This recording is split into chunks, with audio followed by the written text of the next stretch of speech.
With the next presidential election just 14 months away, the GOP got what they needed to add to President Obama's woes. When the Republican Party can win a seat that has been held by Democrats since the 1920s, I think fundamentally that's a message loud and clear.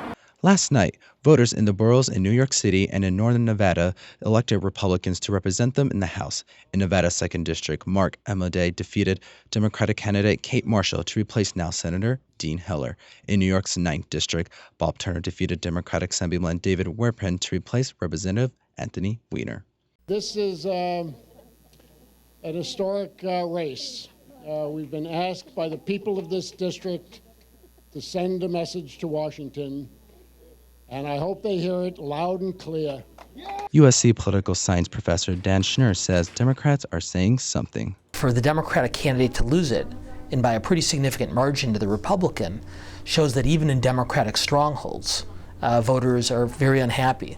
I'm standing across from the Republican Party's headquarters of LA County, where many Republicans are very optimistic of this upcoming election after last night's results. It's basically showing that President Obama's plan is not working, and that people, even people that are in heavily Democratic areas, are really encouraged by what the Republicans are putting forth. Democrats say there'll be more change in the House if unemployment continues to rise. It needs to be moving in the right. It needs to be moving in the right direction. If we can get it moving in the right direction and see noticeable difference, then President Obama will win.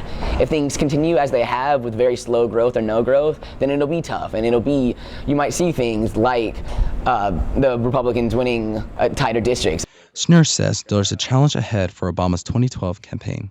The president's greatest political challenge is convincing those people who turned out for him in 2008, saying, hey, come back again. We still got a ways to go, but if you don't turn out, I'm not going to be here to finish the job. But with only 14 months left, anything can happen. Eduardo Gonzalez, ATVN.